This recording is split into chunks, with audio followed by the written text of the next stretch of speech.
आजकल हर किसी को फाइनेंशियल फ्रीडम चाहिए, ढेर सारा पैसा कमाना है, लग्जरी लाइफस्टाइल होनी चाहिए और पैसों की कभी कमी नहीं होनी चाहिए। और हो भी क्यों ना, क्योंकि किसको नहीं अच्छा लगता है कि आप मार्केट में कोई सामान लेने जा रहे हो और सामान लेने से पहले आपको प्राइस टैग देखने की जरूरत ना पड़े। वो जितना भी प्राइस का हो आप उसे इजिली खरीद सको। अब यहाँ पे क्वेश्चन आता है कि इस चीज को अचीव करने के लिए हर कोई मेहनत तो करता है, हो सकता है आप भी कर रहे हो, लेकिन इस चीज को सिर्फ कुछ ही लोग अचीव कर पाते हैं। ऐसा क्यों? So let me tell you the reason. ऐसा इसलिए है क्योंकि हम पैसे कमाने पे तो फोकस करते हैं, लेकिन हम फाइनेंशियल एजुकेशन पे बिल्कुल भी फोकस नहीं करते हैं, और जिसकी वजह से हम अपने फाइनेंस से रिलेटेड कुछ ऐसी गलतियां कर देते हैं जो हमें अपने ड्रीम्स को पूरा करने से रोक देता है। सो आज की वीडियो में आपको कुछ ऐसी गलतियां बताने वाला हूं, कुछ ऐसी मिस्टेक्स बताने वाला हूं जो कि आपको नहीं करनी चाहिए अगर आप अपनी जिंदगी में फाइनेंशियली फ्री होना चाहते हो। Let's start the video. Hello everyone, myself Imran and you are watching Money Talks with Imran. सबसे पहले समझते हैं कि फाइनेंशियली फ्री होने का क्या मतलब है। काफी लोग सोचते हैं कि फाइनेंशियल फ्रीडम का मतलब है ढेर सारे पैसे कमाना, एंड अगर आप भी ये सोचते हो तो sorry my friend, you are wrong. But in reality आपको पैसों की टेंशन ना हो, आपको पैसा कमाने की टेंशन ना हो, आपको बच्चों की स्कूल देने से पहले ये ना सोचना पड़े कि फीस कहाँ से आएगी, आपको कोई भी चीज खरीदने से पहले उसका प्राइस टैग ना देखना पड़े, और आप कोई भी चीज अफोर्ड कर पाओ। चलो मैं आपको एक एग्जांपल से समझाता हूँ। फॉर एग्जांपल मेरे मंथली एक्सपेंसेस 30,000 है, मैं एक महीने में 30,000 रुपए तक खर्चा करता हूँ, और मैंने अपनी लाइफ में कुछ ऐसे सोर्सेस ऑफ इनकम बना रखे हैं, कुछ ऐसा इकोसिस्टम बना रखा है जहां से मुझे रेगुलर इनकम आ रही है और मुझे उसके लिए कोई काम नहीं करना पड़ रहा। फॉर एग्जाम्पल मैंने रियल एस्टेट में इन्वेस्ट कर रखा है, प्रॉपर्टी ले रखी है और वहां से मुझे रेगुलर बेसिस पे रेंट आ रहा है, या फिर मैंने अपना खुद का बिजनेस खड़ा कर लिया और वहां से भी मुझे रेगुलर इनकम आ रही है। सो इन सिंपल वर्ड्स, अगर मेरा महीने का 30,000 रुपए खर्चा है और वो 30,000 रुपए मुझे बिना किसी काम को करे मिल रहे हैं, then I am financially free. जरूरी नहीं कि आपके पास करोड़ों हो फाइनेंशियली फ्री होने के लिए। अगर आप अपने एक्सपेंसेस बियर कर पा रहे हो और अपने एक्सपेंसेस बियर करने के लिए आपको कोई काम नहीं करना पड़ रहा और ऑटोमेटिकली आपके पास पैसा आ रहा है, then congratulations my friend, you are financially free. So चलिए सबसे पहले उन मिस्टेक्स की बात करते हैं जो कि आपको नहीं करनी चाहिए अगर आप अपनी लाइफ में फाइनेंशियली फ्री होना चाहते हो तो। मिस्टेक नंबर 1 जो कि 95% लोग करते हैं, क्योंकि लोग इसे बहुत ही ज्यादा फॉर ग्रांटेड लेते हैं, विच इज हेल्थ इंश्योरेंस। अब आप लोग कहोगे कि यार इमरान भाई ये क्या बात हुई, हेल्थ इंश्योरेंस का फाइनेंशियल फ्रीडम से क्या लेना देना? तो रुक जाओ यार, सब्र रखो, मैं आपको बताता हूँ।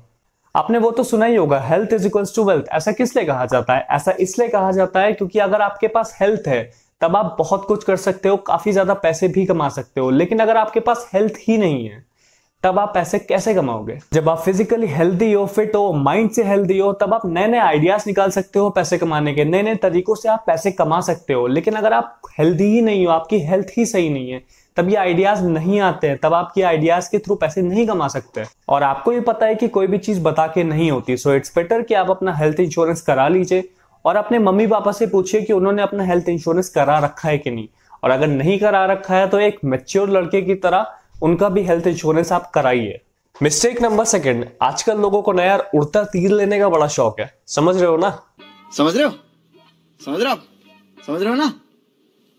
बस कहने का मतलब क्या है? This is what Robert Kiyosaki says, who is the founder of rich dad and poor dad. In my world, Kasad, I see people, they chase shiny objects. इनका कहने का मतलब है कि लोग बेफिजूल चीजों में, फालतू चीजों में अपने पैसे खर्चा कर देते हैं और बिना सोचे समझे, बिना जाने पहचाने कहीं भी पैसा लगा देते हैं, लाइक स्टॉक ट्रेडिंग और क्रिप्टो ट्रेडिंग। रॉबर्ट कियोसाकी एक और बात कहते हैं, The higher the risk, the more education it takes. ज्यादातर लोग कहते हैं higher the risk higher the return, लेकिन रॉबर्ट कियोसाकी कहते हैं higher the risk higher the knowledge you have to gain. मतलब अगर किसी जगह पे हायर रिस्क है तो आपको उसके लिए ज्यादा मेहनत करनी पड़ेगी उस चीज को सीखने के लिए और समझने के लिए। लाइक स्टॉक मार्केट, आपको स्टॉक मार्केट से प्रॉफिट कमाने के लिए आपको उसको पहले मास्टर करना पड़ता है, उसको सीखने में टाइम देना पड़ता है। लेकिन अगर आप सिर्फ एक बार मेहनत कर लेते हो, स्टॉक ट्रेडिंग में मास्टर कर लेते हो, तो डेफिनेटली आप एक बहुत ही अच्छा अमाउंट वहां से बना सकते हो। सो सीखने के साथ साथ आपको एक डीमेट अकाउंट भी ओपन कराना पड़ेगा जिसपे आप आसानी से ट्रेडिंग कर सकते हो। लेकिन यार प्लीज अपने गली मोहल्ले में किसी ब्रोकरेज हाउस से अपना ट्रेडिंग अकाउंट ना ओपन करा लेना, क्योंकि वो आपसे इतना ज्यादा ब्रोकरेज लेंगे कि सारा प्रॉफिट आपका उसी में घुस जाएगा। सो मैं आपको रिकमेंड करूंगा कि आप अपस्टॉक्स यूज कर सकते हो, बिकॉज ये one of the best trading accounts है इन इंडिया। क्योंकि अपस्टॉक्स आपसे इक्विटी डिलीवरी ट्रेड पे कोई भी ब्रोकरेज चार्ज नहीं करता है। डिलीवरी ट्रेड का मतलब क्या होता है? डिलीवरी ट्रेड का मतलब होता है कि आपने आज स्टॉक लिया, एक रात होल्ड किया और अगले दिन सेल कर दिया, या फिर आप उसे और भी आगे होल्ड कर सकते हो। बस एक दिन आपको एटलीस्ट होल्ड करना है ताकि वो डिलीवरी में आ जाए। और अभी अकाउंट खोलने से आपको बहुत सारे बेनिफिट्स मिल सकते हैं जो कि मैंने डिस्क्रिप्शन में मेंशन कर दिए हैं, और लिंक भी आपको डिस्क्रिप्शन में मिल जाएगा। तो अभी जाओ और लिंक पे क्लिक करो और अपना अकाउंट क्रिएट करो। और अपस्टॉक्स आपको 25% तक का लेवरेज भी देता है। लेवरेज का क्या मतलब है कि अगर आपके अकाउंट में 10,000 रुपए हैं तो आप 2 लाख रुपए से भी ट्रेड कर सकते हो। अब आप लोग सोचोगे कि यार ये तो मजा ही आ गया, 10,000 रुपए लगा के हम 2 लाख रुपए तक की ट्रेडिंग कर सकते हैं। लेकिन थम जाओ थोड़ा, क्योंकि लेवरेज एक ऐसी चीज है, लेवरेज एक तरह से आग है और उसमें आपको अगर उतरना है तो आपको ग्लव्स पहन के उतरना पड़ेगा। ग्लव्स का क्या मतलब है कि आपको स्टॉक ट्रेडिंग सीखनी पड़ेगी। आपको आना चाहिए कि टेक्निकल एनालिसिस कैसे कर सकते हैं, फंडामेंटल एनालिसिस कैसे कर सकते हैं। अगर वो आपको नहीं आता और बिना ग्लव्स के आप उतर जाते हो तो डेफिनेटली आपका हाथ जल जाएगा। तो ट्रेडिंग करने से पहले उसे सीखना बहुत ज्यादा इंपॉर्टेंट है। अब आपके दिमाग में ये भी एक कंफ्यूजन होगा कि ट्रेडिंग कर तो लेंगे लेकिन हमें सिखाएगा कौन, हम सीखेंगे कहां से। तो कोई दिक्कत लेने वाली बात नहीं है, तुम्हारा भाई यहाँ पे बैठा हुआ है। आपको क्या करना है, इंस्टाग्राम का लिंक मिल जाएगा बायो में, क्लिक करो, मुझे डीएम करो कि भाई मुझे स्टॉक ट्रेडिंग सीखनी है। मैं आपको गाइड कर दूंगा, मैं आपको कुछ बुक्स प्रोवाइड कर दूंगा, कुछ कोर्सेज के बारे में बता दूंगा। वहां से आप स्टॉक ट्रेडिंग बहुत ही अच्छे से सीख सकते हो और एक तगड़ा प्रॉफिट कमा सकते हो। मिस्टेक नंबर 3, आजकल मैं देख रहा हूँ कि बहुत सारी चीजें लोगों को बहुत ही आसानी से फ्री में मिल जाती हैं। फ्री का क्या मतलब है? फ्री का मतलब है कि आजकल हम चीजें पहले लेते हैं और उसकी EMI चुकाया करते हैं।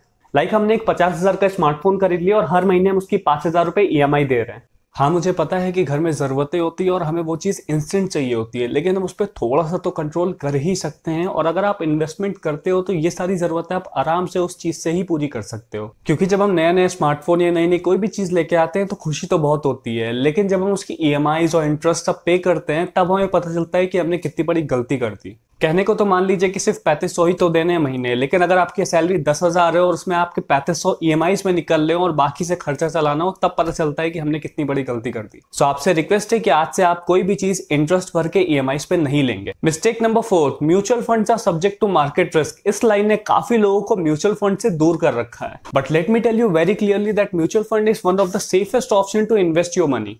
म्यूचुअल फंड्स काफी ज्यादा सेफ हैं क्योंकि यहाँ पे आप खुद पैसे नहीं इन्वेस्ट करते। यहाँ पे आप एक पर्टिकुलर फंड को पैसे देते हो, उन्होंने एक एक्सपर्ट हायर कर रखा होता है जो कि आपके फंड्स मैनेज करता है। सो अगर आप अभी एक स्टूडेंट हो और थोड़ा सा रिस्क ले सकते हो तो आप इक्विटी फंड्स में अपनी SIP करा सकते हो। और अगर आप एक एडल्ट पर्सन हो और ज्यादा रिस्क नहीं ले सकते तो आपके लिए डेप्ट फंड सही है, आप उसमें अपनी SIP करा सकते हो क्योंकि वो in comparison to equity fund थोड़ा कम रिस्की होता है। और देखो, in simple words, mutual funds होते हैं लॉन्ग टर्म के लिए। शॉर्ट टर्म में आपको ये इतना प्रॉफिट बना के नहीं देंगे, लेकिन लॉन्ग टर्म में कंपाउंडिंग इफेक्ट की वजह से आपको ये बहुत ही अच्छा प्रॉफिट बना के देंगे। और लॉन्ग टर्म में आपका रिस्क फैक्टर भी ना के बराबर हो जाता है। चलो मैं आपको एक कंपाउंडिंग की पावर दिखाता हूं जो कि आप खुद भी करके देख सकते हो। सबसे पहले आपको गूगल पे जाना है और SIP कैलकुलेटर डालना है। SIP कैलकुलेटर डालते ही वहां पे आपको ग्रो ऐप करके एक लिंक मिल जाएगा। लिंक मैं आपको डिस्क्रिप्शन में भी डाल दूंगा, वहां से भी आप जा सकते हो। आपको ऐसी कुछ स्क्रीन देखने को मिल जाएगी वहां पे। जैसा कि आप देख पा रहे हो, सबसे ऊपर आपको अपना अमाउंट डालना है कि क्या आप अमाउंट इन्वेस्ट करना चाहते हो मंथली। वो 500 भी हो सकता है, 100 रुपए भी हो सकता है, 1000, 2000, 5000, जितना भी आप करना चाहते हो वहां पे आप अमाउंट डाल दीजिए। उसके बाद आपको रेट ऑफ इंटरेस्ट डालना है कि कितना इंटरेस्ट आपको मिल रहा है। तो अगर आप मान के चलिए 10 साल से ऊपर इन्वेस्ट करते हो, 10 साल, 20 साल, 30 साल से ज्यादा इन्वेस्ट करते हो, तो आराम से आप 20% का रिटर्न एक्सपेक्ट कर सकते हो। और ये थोड़ा सा डिफर कर सकता है, बट हाँ, मैं एक आपको बेसिक बता रहा हूँ कि 20% का रिटर्न आप एक्सपेक्ट कर सकते हो। और अगर आप 5 साल से कम कर रहे हो तो आप 12 से 13% का रिटर्न मान के चलिए। लेकिन इक्विटी फंड्स में अगर कर रहे हो तो इक्विटी फंड्स में रेट चेंज हो जाता है, बट आप 20% का इंटरेस्ट मान के चलो। उसके बाद आपसे ईयर पूछ रहा है कि कितने ईयर्स आप इन्वेस्ट करना चाहते हो, 5 साल, 10 साल, 2 साल, 3 साल। आप कैलकुलेट कर सकते हो। आप 10 साल पे कैलकुलेट करिए, आप 20 साल पे कैलकुलेट करिए और 30 साल पे कैलकुलेट करिए। एंड डेफिनेटली मैं आपको एक चीज बता दूं कि ये आपके लिए बहुत ही शॉकिंग रिजल्ट्स होगा, राइट। आप चाहो तो खुद भी करके देख सकते हो, लिंक डिस्क्रिप्शन में अवेलेबल है। अगर मैं सिर्फ 2000 भी इन्वेस्ट करता हूं तो आप खुद देख सकते हो कि कितना मुझे पैसा मिल रहा है 20 साल बाद या 30 साल बाद। आप इमेजिन नहीं कर सकते कि इतना आपने सेव कर लिया और आपको पता भी नहीं चलेगा ये चीज। तो भाई अपनी EMI बढ़ाने से बेटर है आप अपनी SIP बढ़ाओ, क्योंकि ये चीज आपको लॉन्ग टर्म में एक बहुत ही अच्छा प्रॉफिट देके जाएगी। So the last mistake of this video is, जिसमें काफी सारे लोग फंस जाते हैं, वो है क्रेडिट कार्ड। क्योंकि इंडिया में क्या है ना, इंडिया में लोगों को अमीर दिखने का बहुत शौक है। स्पेशली मैं लोअर क्लास और मिडिल क्लास लोगों की बात कर रहा हूँ।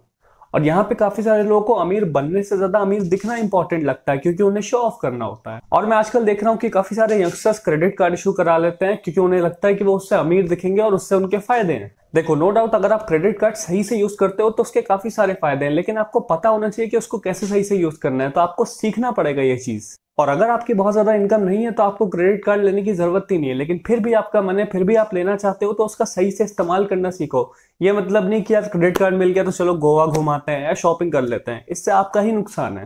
At the end of this video मैं आपसे यही कहूंगा कि आप अपना पैसा डिवाइड करना सीखिए। थोड़ा सा पैसा आपके बैंक अकाउंट में जाना चाहिए हर महीने, थोड़ा सा पैसा आपके एक्सपेंसेस में जो भी आप खर्चा होता है, एंड थोड़ा सा पैसा आपके इन्वेस्टमेंट पे भी जाना चाहिए। अगर आप बहुत ज्यादा इन्वेस्टमेंट नहीं कर सकते कोई दिक्कत नहीं है, सिर्फ 10% ऑफ योर इनकम आप इन्वेस्ट करो। यानी कि अगर आप 10,000 रुपए महीना कमाते हो तो सिर्फ आपको 1,000 रुपए हर महीने इन्वेस्ट करने हैं। अगर आप 1,000 रुपए भी नहीं कर सकते तो 500 करो, या जो भी आप कर सकते हो वो करो, लेकिन एटलीस्ट स्टार्ट इन्वेस्टिंग। क्योंकि सिर्फ आप कमा कमा के सेव करते रहोगे और बैंक अकाउंट में डालते रहोगे तो इन्फ्लेशन के कारण वो अपने आप खत्म हो जाएगा। तो आपको कमाना भी है, आपको सेव भी करना है और आपको इन्वेस्ट भी करना है, तभी आप फाइनेंशियली फ्री हो सकते हो। सो आई होप आपको इस वीडियो का पार्ट 1 पसंद आया होगा। बाकी पार्ट्स भी आपको फटाफट मिल जाएंगे। उसके लिए आपको क्या करना है, चैनल को सब्सक्राइब करना है, बेल आइकन को प्रेस करना है और इस वीडियो को एक छोटा सा लाइक देना है। सो मिलते हैं फिर नेक्स्ट वीडियो में और मिलके कुछ बड़ा करते हैं।